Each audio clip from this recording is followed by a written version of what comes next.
Okay, hello.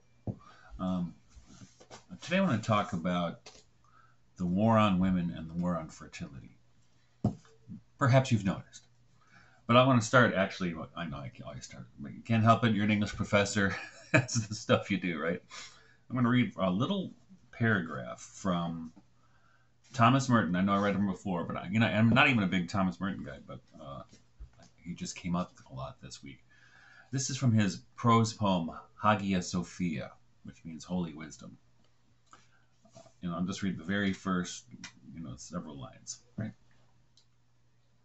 There is in all visible things an invisible fecundity, a dimmed light, a meek namelessness, a hidden wholeness. This mysterious unity and integrity is wisdom, the mother of all, natura naturans. There is in all things an inexhaustible sweetness and purity, a silence that is a fount of action and joy.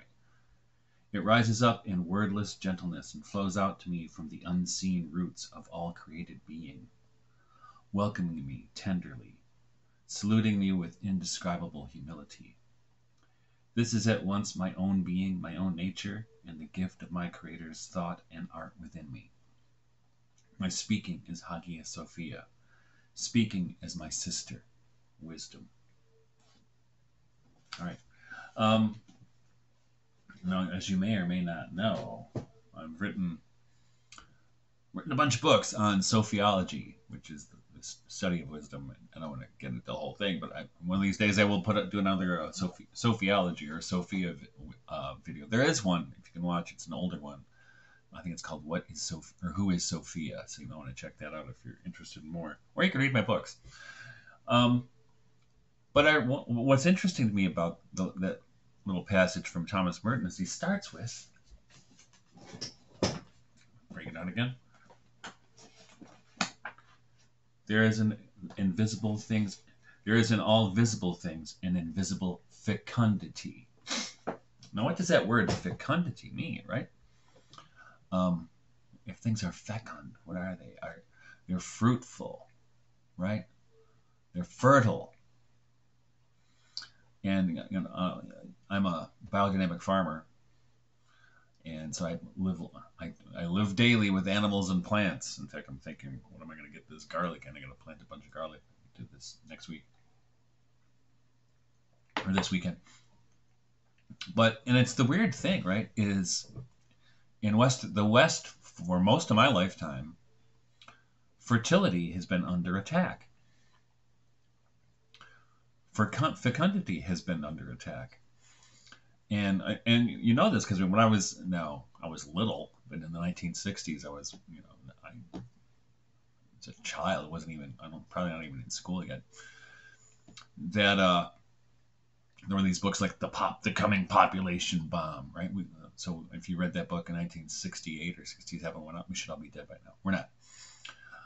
But people, give you, the World Economic Forum or all these Davos people, they're always sounding the alarm about overpopulation. Oh my God, we're gonna die. And I'm just telling you, as a farmer, that the nature is super abundant. I mean, we have a very small farm. The whole farm is 10 acres, and half of that is woods, and a piece of what's left is pond, a really large pond. So we only garden maybe an acre, maybe not even an acre, but we grow enough food on that 1 acre to feed ourselves and up to 40 families over the growing season. I mean, that's a lot of food, right? And besides that, we have maybe 2 acres in pasture. Maybe not quite 2 acres, but we have some pasture where right now we're raising lambs. And I mean, we're in the fertility business, man.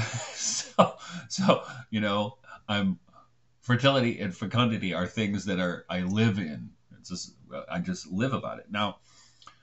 But like I said, we're under fertility and fecundity are under attack. That goes back. I mean, went back to the population bomb, but even before that, it goes to the great eugenicists of the past, of whom we can include what's her name, Margaret Sanger, right, and many other people. Hitler was a great eugenicist who think there are too many people, or too many of the wrong kind of people. It's not really too many people; it's too many of the wrong kind of people, right? And who are the wrong kind of people, right? For Margaret Sanger, it was minorities and poor people. She called them human weeds.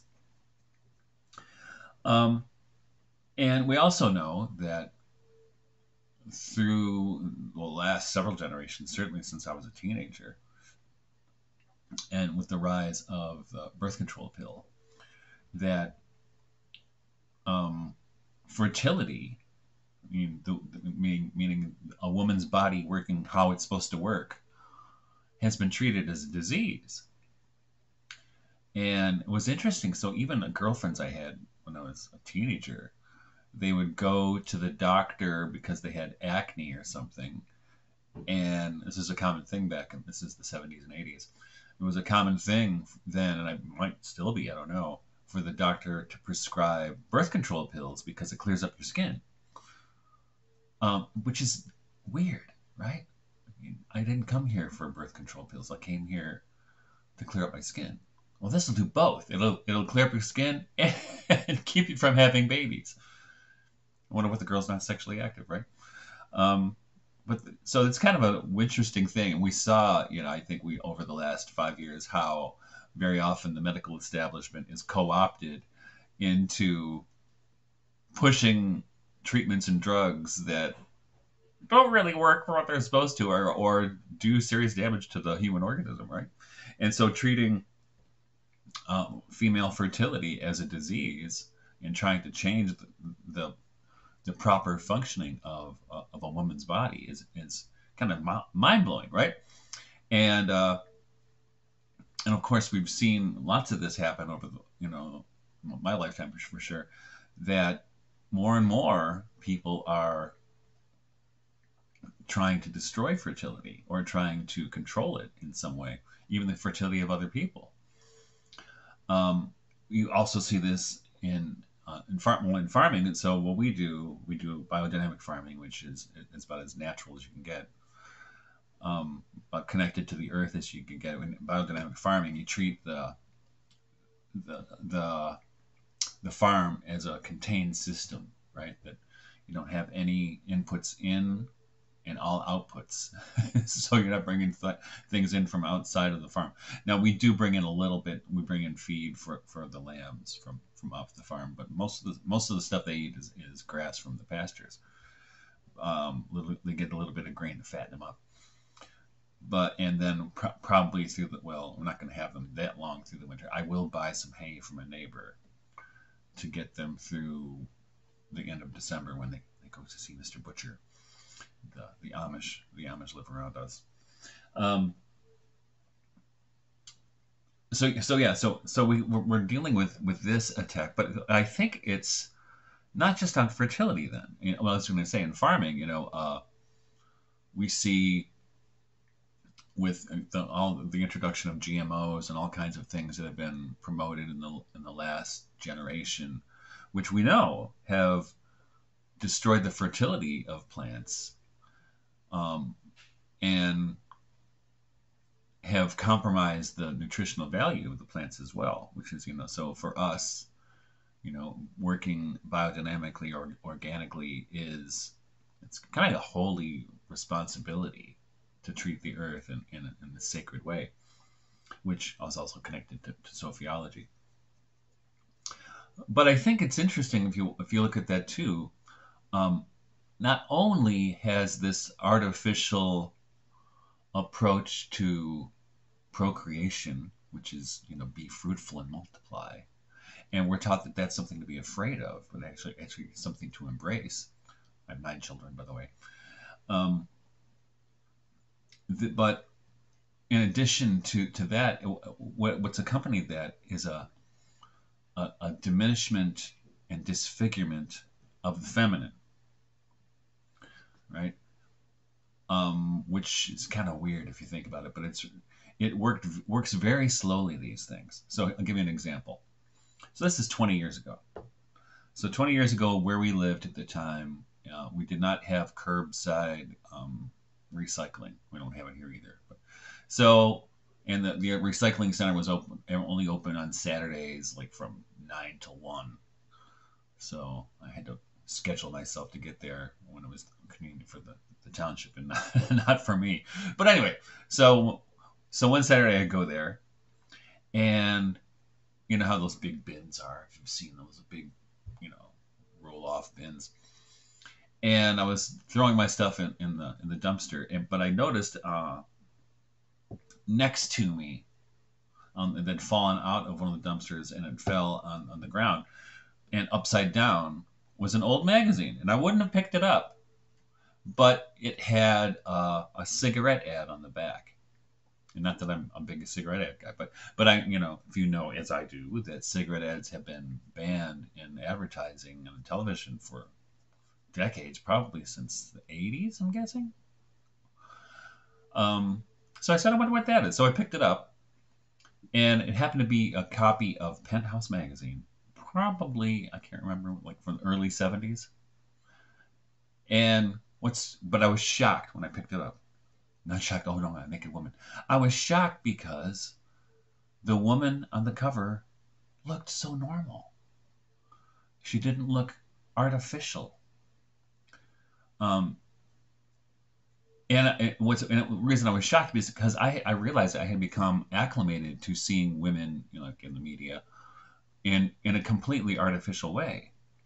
And of course, going back to the 70s, we were still working on the post-hippie love thing, right? So the standards of beauty then were closer to natural, which that's what stunned me. That's what stunned me, and I realized that I had been kind of, over the years, I had been also kind of tricked in a way by the propaganda. There's a word again that I use a lot. The propaganda of what beauty is. And I think it's even more the case now, because if you see the standards that are kind of promoted on the internet and media for beauty, the women don't look real at all. It's unreal how unreal people look. Without, what do they call that, the lip injection kind of stuff, and they all have plastic surgery, and nobody looks real.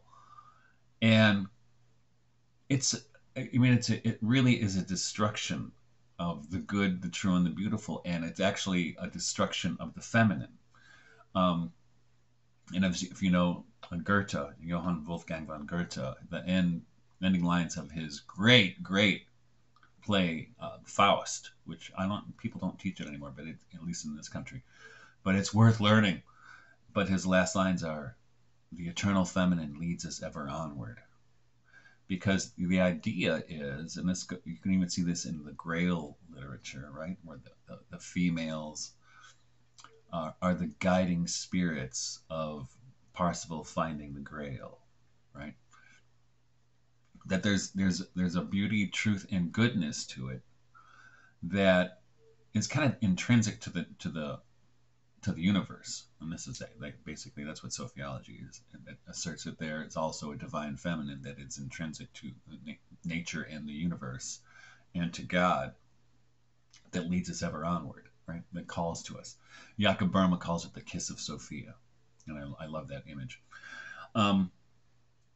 And that's so it's really kind of stunning when you think about it, how this has been disfigured. And I know I mentioned in an earlier video that this even came to a kind of a full realization in a transhumanist way with the proposal of artificial wombs a few years ago, which they kind of went silent on that, as I mentioned, but it's going to come back. And it's interesting. So artificial wombs are a part of what they have in what Aldous Huxley proposes, and I think he's not encouraging it, in Brave New World, right? In fact, he also proposes the fake-looking women too, where the women in the Brave New World are bred only, they're bred for sex and being attractive, but they're not really attractive, but they are bred for sex, and they're called pneumatic. Oh, it's so pneumatic, means filled with air, but it also means artificially inflated. So if you get my meaning, right? But so isn't it strange though that we live in a world that's like that, and we we become so acclimated to it that we don't even know. And I think this is also, I would say with the widespread proliferation of internet pornography, you see this young boys who they want to know, they get interested about sex or women or things like this, and they're presented with all these absolutely artificial examples of what beauty is, but they're told that's what's beauty. It's kind of that's reinforced that this is desirable and this is beauty, and it's not. Um, which is, it's just that we live in such weird times, people. Um, and that reminds me. So, and I'm not even going to get too crazy into it, but we also see this attack on women and fertility with what's happened with the whole trans phenomenon, right? Because if what is that but an attack on fertility? You might say it's about liberating people to find their true selves. It's an attack on fertility, because as we've seen over and over again, you know, so often the fertility of those people is destroyed, right? If you're cutting off penises, goodbye fertility. You're not going to have you're not going to be a parent, right? So, and here's another example of it. You see so many. I mean, the thing that really struck me with watching a lot of the male to female trans things was that either their conception of what beauty is basically a Barbie doll, right? So pneumatic. Like Dylan Mulvaney. Oh my God, don't even get me going. But on the other hand, there's also, what's that guy's name? Charlotte Clymer, I think. Well, I don't know about you, but that is one of the ugliest mofos I've ever seen in my life, male or female. I don't know. It's hideous, but it's a demonic caricature of the feminine, is what it is, right? It's like the devil saying, "Look, mocking God, saying, 'Look what we did with your creation. What are you going to do about it?'" Right? And so, what are you going to do about it? Well, for me, and what I propose to everybody actually is to return to the real, to return to what is real. And I think what we find when we return to what is real, and this is, sociology is, in the way I understand it, and I'm not interpreting, this is the way I practice it, right, is nothing other than to reorient oneself to what is real, to the real with capital R, reorienting ourselves to the real, right? And this means, we're kind of in harmony with both heaven and earth, right? With God and with nature.